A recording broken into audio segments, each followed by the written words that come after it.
বক্তারা আমরা এই মঞ্চে বসে গলা আর আওয়াজ, একটা বক্তার ওয়াজ শোনাচ্ছি, ছি ছি ছি, মুসলমান এত নিচে নেমে গেছে।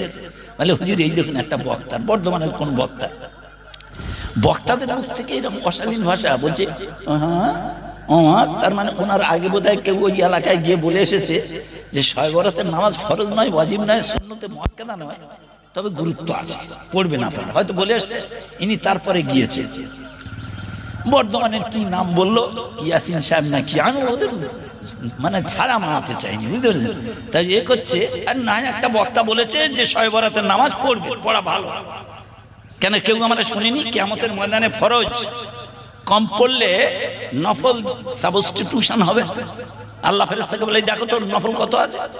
ফরজ হওয়ার কথা ধরুন 2,60,000, হয়েছে 2,20,000 নেই।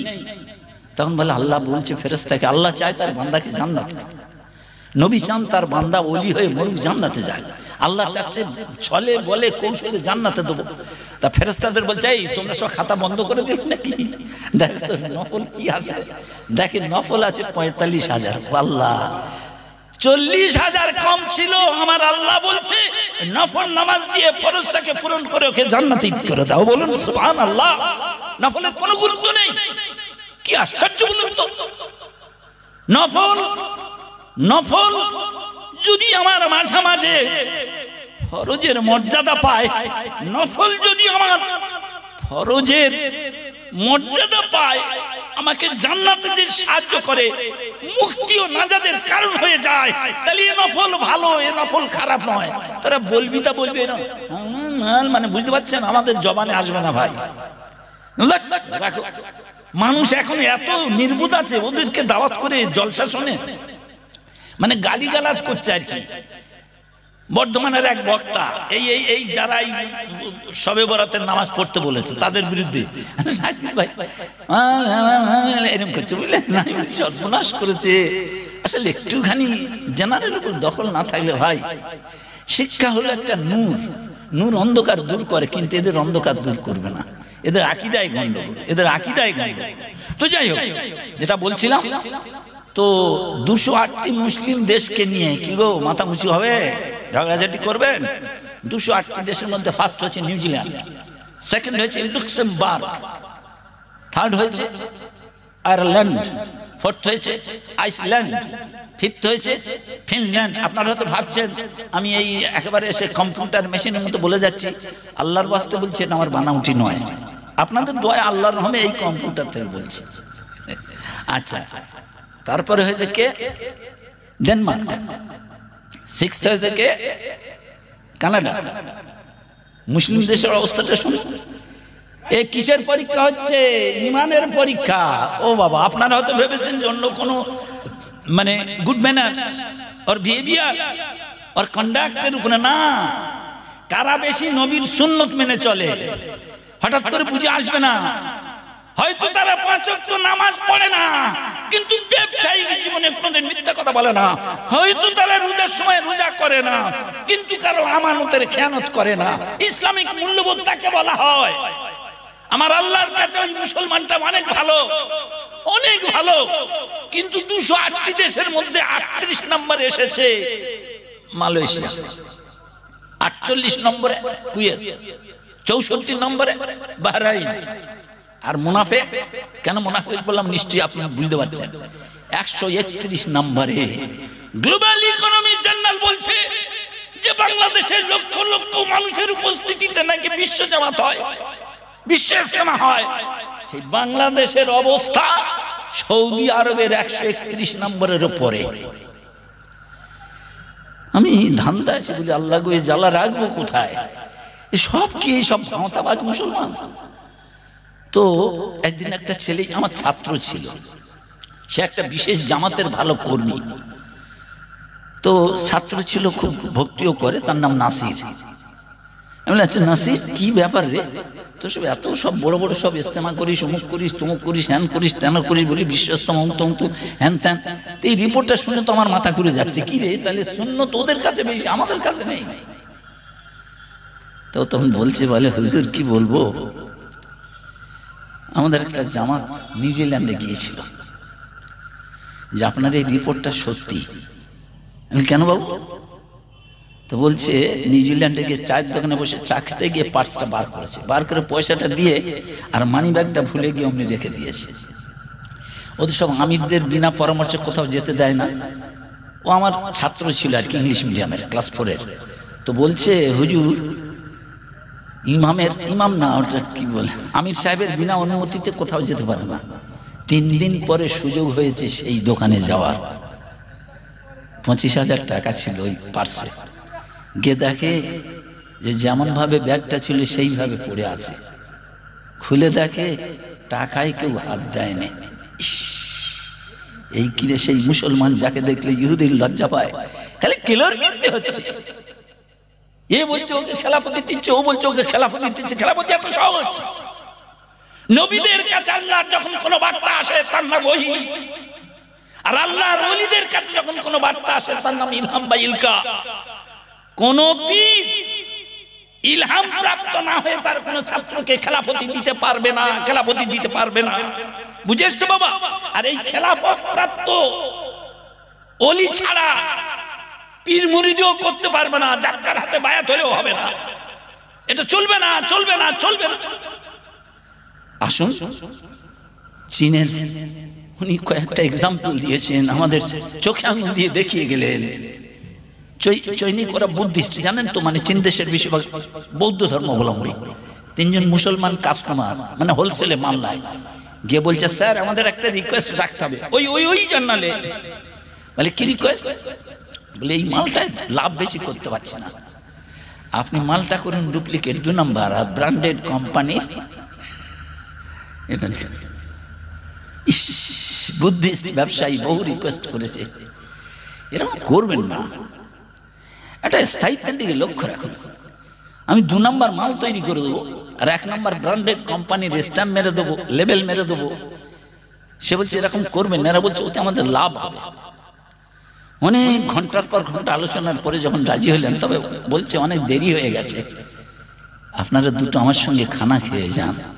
তখন এই 3 জনের মধ্যে একজন বলেছে, আপনার খানা খাওয়া যাবে না, ওটা হালাল নয়। বুঝতে পারছেন? তখন সেই ব্যবসায়ীটা বলছে, আচ্ছা বলবেন কি, ডোন্ট টেক ইট আদারওয়াইজ, আপনার ইসলামে কি 2 নম্বর মালকে 1 নম্বর বলে চালানো হালাল আছে? আমি বুদ্ধিস্ট বলে যদি আমার বাড়িতে খাওয়াটা আপনার হালাল না হয়, হারাম হয়, আপনার নবী কি কোথাও বলে গেছে? ইস রে, আল্লাহ রাসূল বলেছেন 2 নম্বর মালকে 2 নম্বর বলে পরিষ্কার দেখিয়ে বিক্রি করবে, আর ক্রেতাদের বলবে ভাই এটার দাম কম, এটা হলো 1 নম্বরের দাম 1 নম্বর। এর নাম ইসলাম, এর নাম ইসলাম। আজ চাইনিজ জুতো মেরে শিক্ষা দিল মুসলমানকে। কথা শেষ হয়নি। জর্জ বার্নার্ডকে জিজ্ঞেস করা হয়েছিল, পৃথিবীতে বর্তমান 876টি ধর্ম, এর মধ্যে কোন ধর্মকে আপনার সেরা মনে হয়? ওরে সোনার মানিকরে, আমি বলেছিলাম 6 মাস আগেও শুনোনি, 6 মাস পরেও শুনবে না। আমার যে অ্যাঙ্গেল থেকে আমি বলতে চাচ্ছি, অ্যাঙ্গেল, ও ভাষার ফুলঝুরি, সুরেলা কণ্ঠে, ছন্দের বায়ান ও বহু শুনেছে। তো আমি আপনাদের কাছে রাখছি, অনেকে জিজ্ঞেস করা হলো জর্জ বার্নার্ড সঙ্গে যে পৃথিবীতে 876টা ধর্ম আছে, এর মধ্যে সেরা কোনটা? নিশ্চয়ই বুঝতে পারছেন, he is not a Muslim at all, মুসলমান নয়। তিনি বলছেন বিশ্বের মধ্যে ধর্ম হিসেবে সেরা এবং শ্রেষ্ঠ হলো ইসলাম। তখন অনেকে জিজ্ঞেস করা হলো বিশ্বের মধ্যে যত জাতি আছে, ফলোয়ার, নিকৃষ্ট জাতি কোনটা? উনি বললেন মুসলমান।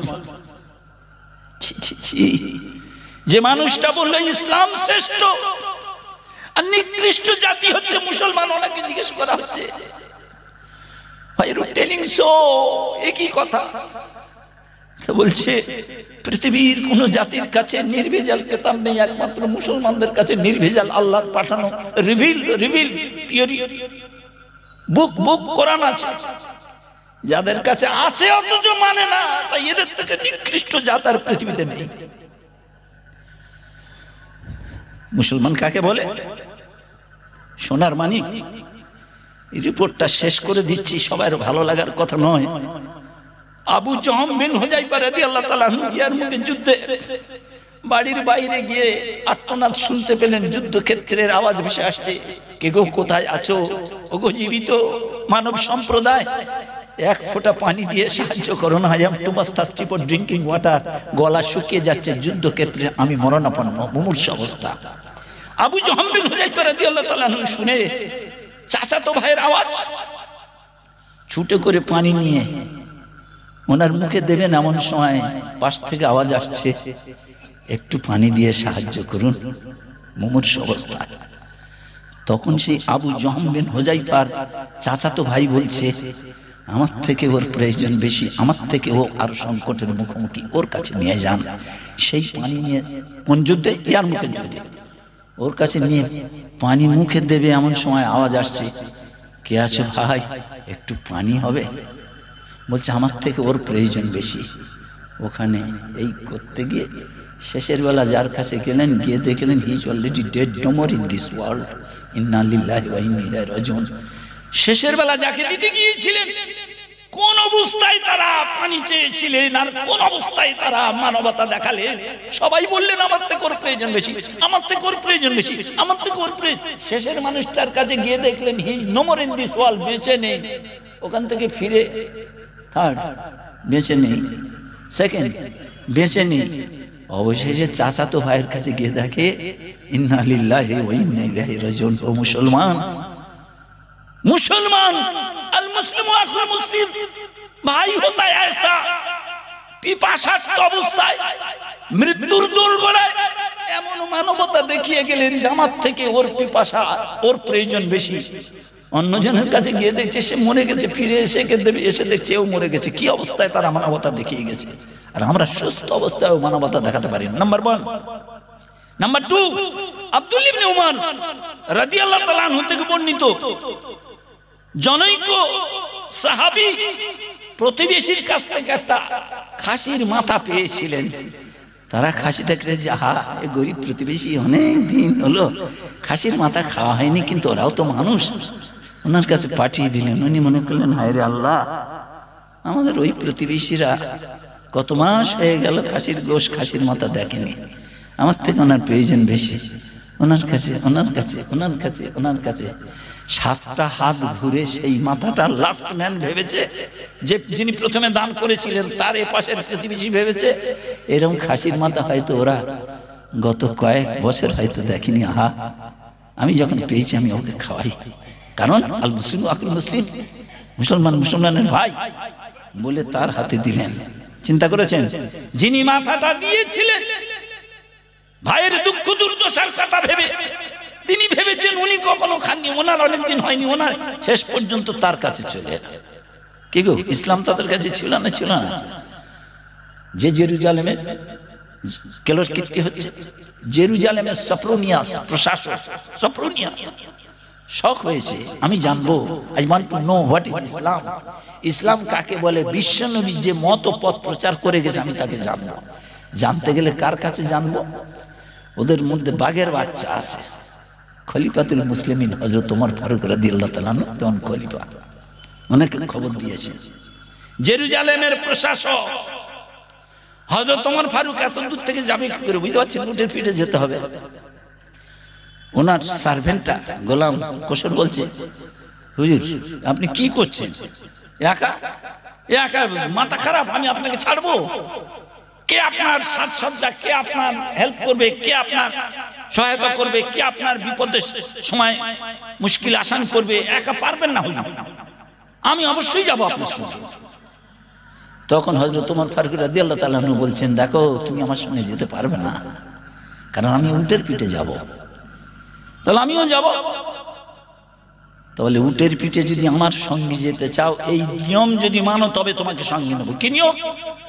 প্রথম, টেক ফর এক্সাম্পল 10 মাইল, তুমি আমার গোলাম তো, উটের দড়ি ধরে থাকবে, আমি খলিফাতুল মুসলিমিন হযরত ওমর ফারুক রাদিয়াল্লাহু উটের পিঠে বসে যাব। সবাই জানবে আমি খলিফাতুল মুসলিমিন, মুসলমানদের প্রধানমন্ত্রী। তারপরের 10 মাইল আমি দড়ি ধরে দাঁড়াবো, টেনে নিয়ে যাবো, আর তুমি মুসলমানদের খলিফা হিসেবে উঠবে। তা কি করে? বল তাহলে নিয়েই যাবো না। All are equal in the eye of Islam. আমার নবী বলেছেন, গৃহস্থের বাড়িতে যদি কোনো ভৃত্য থাকে, গোলাম থাকে, সে যে খাদ্য খাবে তার গোলামকে তাই দেবে, সে যে বস্ত্র পরিধান করবে তার গোলামকেও সেই বস্ত্র দেবে। এর নাম ইসলাম। তুমি যদি না পছন্দ করে নিয়ে যাবো না, তখন বাধ্য হয়ে বলবে হুজুর যাবো। এইভাবে পালাক্রমে এইটা সফরনিয়াসের বাড়ি। এবার বুঝুন, আস্তে আস্তে শেষের 10 মাইলটা গোলাম খলিফা হবে, আর ওমর ফারুক রাদিয়াল্লাহু তাআলা গোলাম হয়ে দড়ি ধরে থাকবে। আর ওরা এসেছে আহলান সাহলান মারহাবা করবে, একটু মুসলমানদের প্রধানমন্ত্রীকে একটু কোলে করে নিয়ে যাবে, একটু নারে তাকবীর আল্লাহু আকবার বলবে, মারহাবা মারহাবা আহলান সাহলান মারহাবা ইয়া খলিফা বলবে। সেই জন্য ওরা এসেছে, এসে ওনার কাছে গেছে, নটাই বাটি ওরা মেনে নিতে পারে? উটের পিঠে যে বসে রয়েছে সেই খলিফা। সফরনিয়াস পাঠিয়েছে খলিফাকে, তোমরা সব এরকম এতে করে করে নিয়ে আসবে মুসলমানদের প্রধানমন্ত্রী। খলিফা মানে প্রধানমন্ত্রী, যেমন আমি এখানকার প্রধানমন্ত্রী। গিয়ে উটের পিঠে বসার লোকটাকে যেই ধরতে যাচ্ছে, খবরদার আস্তাগফিরুল্লাহ নাউজুবিল্লাহ, আমি না আমি না। ওরা বলে পাগল নাকি বলো তো, মুসলমানদের প্রধানমন্ত্রী কি বলে? দড়ি ধরা লোক কোনোদিন প্রধানমন্ত্রী হতে পারে? ওইদিকে পাঠিয়ে দিচ্ছে। ওরা ব্রেন ঠিক রাখতে না পেরে প্রশাসক সফরনিয়াসের কাছে, কার নাম ইসলাম, এটাই বলতে চেয়েছি। আমি বড় লোকের বেটা বলে খিদমতের কোনো দরকার নেই, মানুষকে মানুষ বলে মনে করার দরকার নেই। আমি বড় নেতা বলে সাধারণ মানুষকে আমি ডোন্ট কেয়ার করব। আমি বড় আলেম বলে সাধারণ মানুষকে আমি আমার নিজের মতো করে কিছু শেখাবো না। এ কি করে হতে পারে? আমি অ্যারিস্টোক্রেটিক ফ্যামিলির মাওলানা বলে সাধারণ মানুষকে পাত্তা দেব না। অন্য সেন্সে নেবেন না। সম্ভবত আপনাদের এই সেই মিনাখা থানার অন্তর্গত জয়গ্রাম। বিশ্বাস করুন, এক সময় 8-10 জন দাওয়াত করতে গিয়েছে। তো যাই সব দেখেছি সালাম কালাম করছে, কিছু কিছু ছেলে সালাম একটু অন্যরকম হচ্ছে। বলছে আমরা হিন্দু হিন্দু। এদের মুখে শুনেছিলাম হসপিটালিটি, মেহমানদারি, আতিথেয়তা। আল্লাহর ওয়াস্তে বলছি, আমার শুনে যদি কেউ ভালো হয় আমি খুশি হব, আল্লাহর কসম, গরমের জন্য বলছি না। এই এলাকার ছেলে যে আমরা আপনার মেহমানদারি পরীক্ষা করার জন্য এসে দেখছি, সত্যি হ্যাঁ। জয়নগর এলাকা দ্বীপ থেকে একজন মাওলানা খুব ছন্দের আকারে বায়ান করেন, হিন্দুদের বায়ান। ওনার সঙ্গে 3টে প্যান্ট পরা ছেলে এসছে বায়ান ওই আমার দাওয়াত করতে।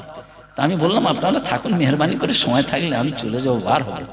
নাস্তা পানি সব নিজে থেকে করিয়ে দিয়েছি। আব্দুল শুকুরকে বললাম থাকলে হুজুর কোনো জায়গার অভাব নেই, আর রুজির মালিক তো আল্লাহ, শুধু আমার দস্তরখানে বসে খাবেন, আমি থাকতে হবে।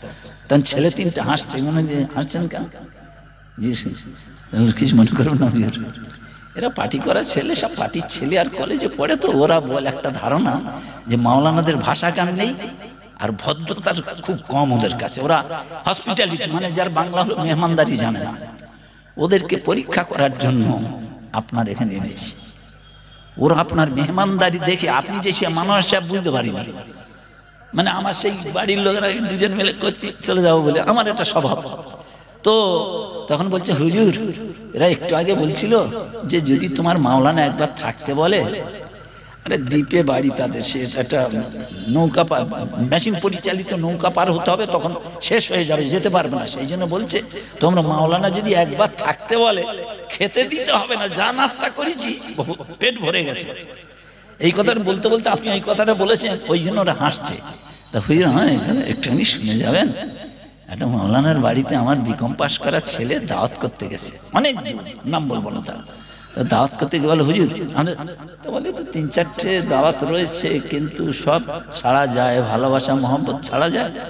এই রে রাহা খরচ কত দিচ্ছ বাবু, এগুলো কাটতে হবে তাহলে। তা 5000 টাকা রাহা করে লিখে নিল, নিয়ে বলছি বাবু আসি তাহলে। আর এই বিকম পাস যারা শিক্ষিত, এটা তো স্বীকার করবেন, তাদের চিন্তা ও চেতনার স্তরটা একটু উন্নত।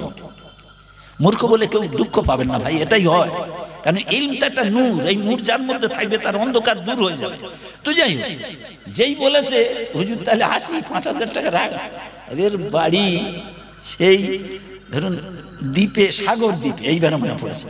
আর অত দূর দাওয়াত করতে গিয়ে বলছে হুজুর তাহলে আসি, ও আল্লাহ বর্ডার এলাকায় কোথায় পুলিশ ধরে না কি করে, কোথায় চার দোকান, কোথায় হোটেল, একটা just not a single cup of tea, এক কাপ চা অন্তত খেতে বলবো না। এর সব বড় বড় ভাষণ দেয়, এর সব বড় বড় মাওলানা, ছি ছি ছি। তো উনি বলছেন ওটা আমার ছেলে, বিকম পাস করেছে সবে, ওইখান থেকে ফিরে এসে শিয়ালদা এসে দেখছে লাস্ট ট্রেন ছেড়ে দিয়েছে। মশার কামড় আর কুলিদের ধস্তা ধস্তি কুস্তি করে রাত কাটিয়েছে। এইবারে ওই অবস্থায় বাড়িতে ফিরছে, প্রতিজ্ঞা করে নিয়েছে গিয়ে আব্বাকে বলবো জীবনে যতদিন বাঁচবেন বায়ান করতে পারবেন না, আর কোনো মাওলানার সঙ্গে বন্ধুত্ব করতে পারবেন না, কারণ যে মানবতাটুকু আছে ওদের সংস্পর্শে এলে সেটুকু নষ্ট হয়ে যাবে। ইস, উনি মাওলানা বলে ভাই এই ছেলের কথা শুনে এত কষ্ট পেয়েছিলাম, তখন বাধ্য হয়ে এদেরকে আপনার কাছে আনলাম। তো শুনুন, সেই মাওলানা আমার বাড়িতে এসেছেন দাওয়াতে, আর ওই ছেলেটা মেহমানদারি করছে। তখন মাওলানা বলছে ওই বসে আমাদের সঙ্গে, ইসলামের নিয়ম হলো মেহমানের সঙ্গে মেজবানের একসঙ্গে বসে খাওয়া। তখন আমি বলেছি মাওলানা ওসব বাণীর কথা ওয়াজের মাহফিলে বলবেন, এখানে বলবেন না। যেদিন আমার ছেলেটা আপনার দাওয়াত করতে গিয়ে এক গ্লাস পানির জন্য কারবালা হয়ে যাচ্ছিল, সেদিন ওকে এক কাপ চা দেননি, আর আজকের ওই ছেলেটার বাড়ি থেকে খাদ্য পরিবেশন করছে। ও যতটা ইচ্ছা ততটা খেতে পারে, যাকে ইচ্ছা তাকে দিতে পারে, এটা বাড়ির মালিক, আর ওকে বলছেন এটার নাম ইসলাম। সেদিন তখন হাত ধরে বলছে ভাই আজকে তাহলে ওয়াজ করতে পারবো না, মেহরবানি করে ওই টপিকসটা বাদ দিন, ওকে ডাকুন। তো যাই হোক, বলার অর্থ হলো সোনার মানিক খলিফাতুল মুসলিমিন উটের পেটে বসে নেই, দড়ি ধরে যাচ্ছে গোলাম কোসরকে নিয়ে। সফরনিয়াসের কাছে খবর গেল মুসলমানদের যে খলিফাকে বলেছেন সে পাগল, ম্যাড, কিচ্ছু বোঝে না। আমরা তাকে মারহাবা মারহাবা করে আহলান সালান করে আনতে যাচ্ছি, আর তিনি বলছে ওই লোক, তাহলে পাগল, কাকে দাওয়াত করেছে? সফরনিয়াস নিজে গেলেন to check it, to verify the case.